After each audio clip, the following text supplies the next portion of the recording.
When I told them I couldn't afford gifts this year, everyone pretended it was okay. Until my daughter-in-law took my plate and said, "No presents, no dinner." I quietly grabbed my coat and left. The next morning, she opened the door to an eviction notice and finally realized who actually owned the house. I stood there, 68 years old, in the middle of my son's perfectly decorated dining room on Christmas Day, holding an empty fork like some beggar who'd wandered in off the street. The plate Rachel had just snatched from my hand still seemed to burn in the air between us.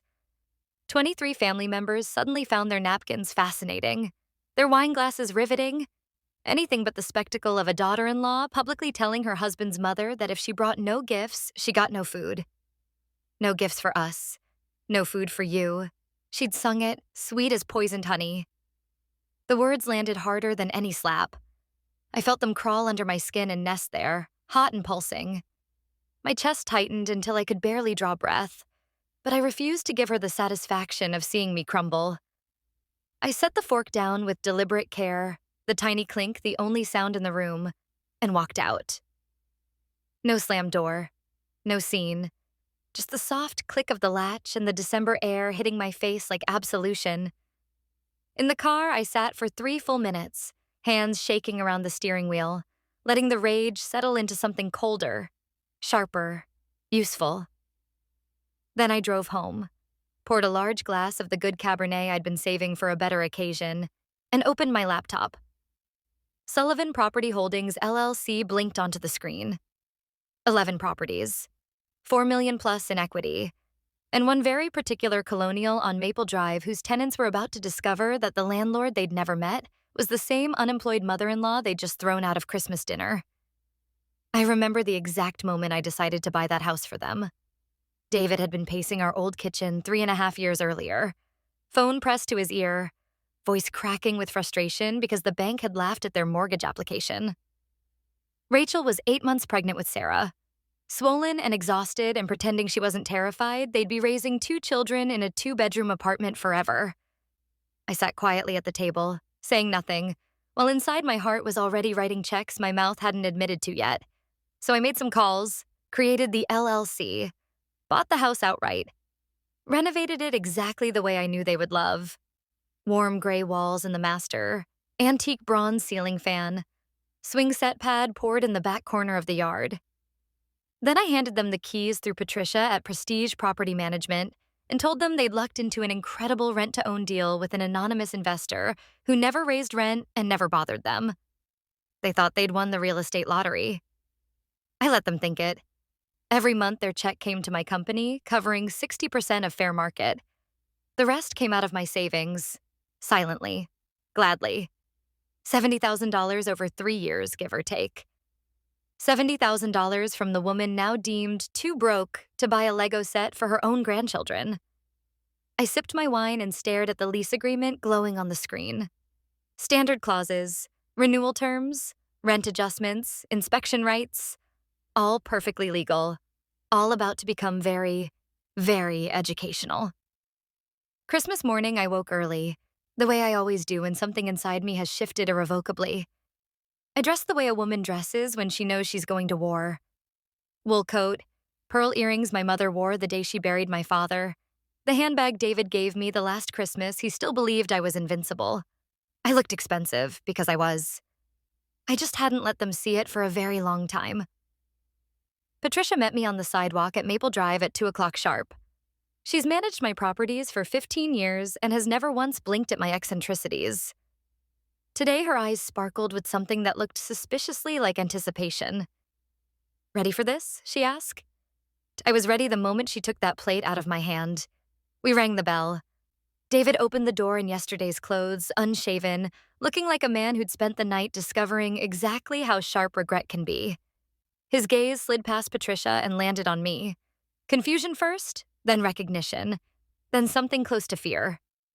"Mom, what are you doing here?" Patricia stepped forward, all professional warmth. "Mr. Sullivan, I'm Patricia Morrison, Prestige Property Management. We're here for the scheduled inspection. This is Margaret Sullivan, the owner of the property." I watched the words hit him the way a bullet hits water. Slow, then sudden, then everything ripples. His mouth opened, closed. He looked 10 years old again the day he realized the tooth fairy was me. Owner, he repeated, tasting the word like it was made of ash. Mom doesn't own. She can't even. He couldn't finish. Patricia simply handed him her card and waited. After a moment, he stepped back, the way you do when authority walks in wearing your mother's face. Rachel appeared behind him in yoga pants and yesterday's mascara, hair twisted up like she'd tried to sleep and failed. When she saw me standing beside the property manager, something inside her seemed to fold. "What is this?" she whispered. "Your landlord," I said gently. "Come to inspect her own house." I've never enjoyed another person's shock.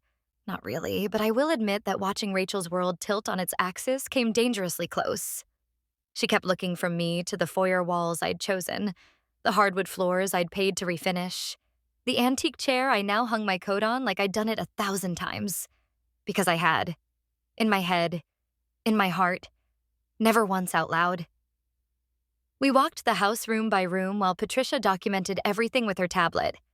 I let my fingers trail along the kitchen island I'd special ordered because Rachel once said she dreamed of an island big enough for homework and cookie baking at the same time.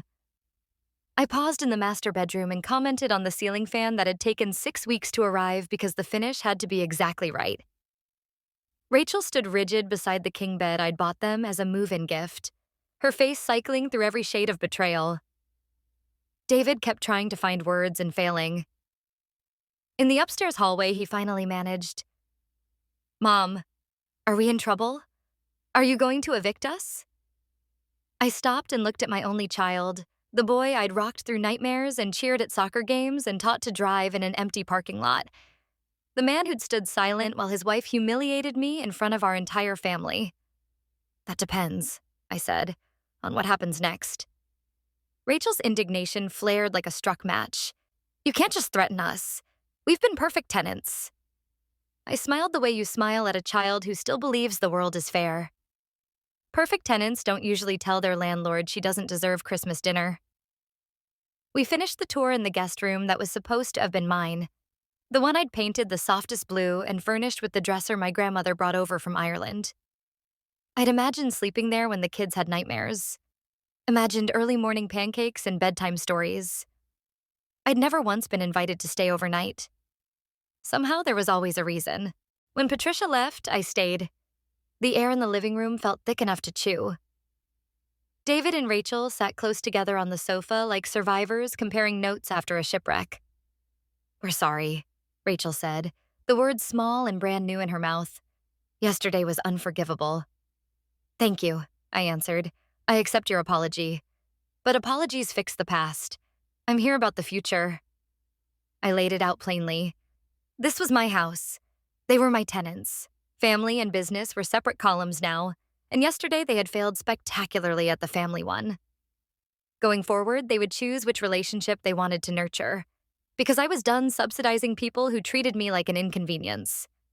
I was halfway to the door when David's voice cracked behind me. "Mom, are you going to evict us?"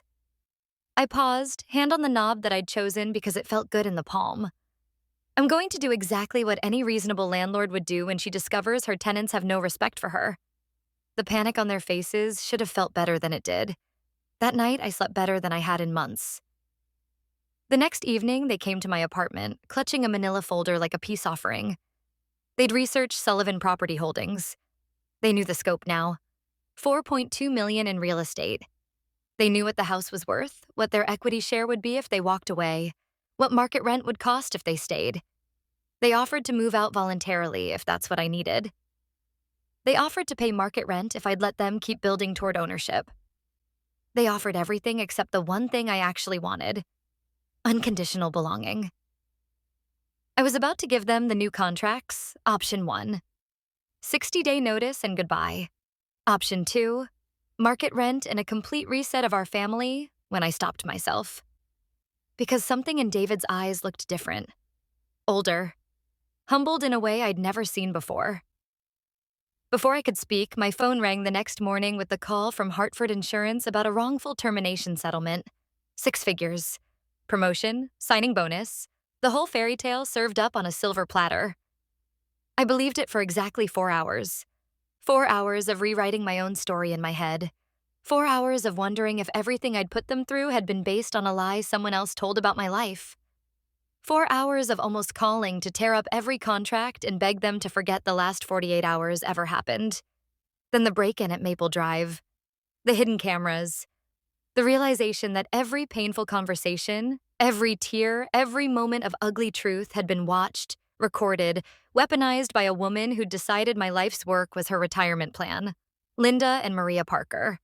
Sisters. One stole my job to give it to her nephew, the other sold me the house 3 years earlier and never forgot the lonely widow with the fat portfolio and the generous heart. Together, they built a conspiracy that almost worked. Almost. Because when the police pulled those cameras out of the walls, when the truth poured out like poison finally lanced from a wound, something extraordinary happened. David looked at me across his violated kitchen and said, "Mom, none of that changes what we decided last night. We still want to do better. We still choose you." Rachel, holding Sarah so tight the little girl squeaked, added, "We already knew we'd been awful. Finding out someone was pulling strings doesn't make it less true. It just makes us more determined not to let her win." And Tommy, my serious, wise beyond his years grandson, tugged my sleeve and asked, "Grandma, does this mean you'll come live with us now? There's a whole room that's always been yours." I looked at that blue guest room one more time, really looked, and realized I didn't need it anymore. I didn't need hidden gifts or secret tests or elaborate lessons. I needed Sunday dinners where I was expected, not tolerated. I needed Christmas mornings where the only qualification for belonging was showing up. So I did the thing Linda Parker never saw coming. I tore up every contract, every lease, every carefully calculated clause. "I'm giving you the house," I told them. "Free and clear. Deed in your names next week. No rent, no equity purchase, no more pretending I'm someone I'm not." Rachel started crying so hard she couldn't speak. David kept saying "Mom" over and over like a prayer. The kids danced around us, asking if this meant Grandma was rich like a queen in a storybook. I knelt down so Sarah could see my face. I was never poor, sweetheart. I was just waiting to see who would love me if I was.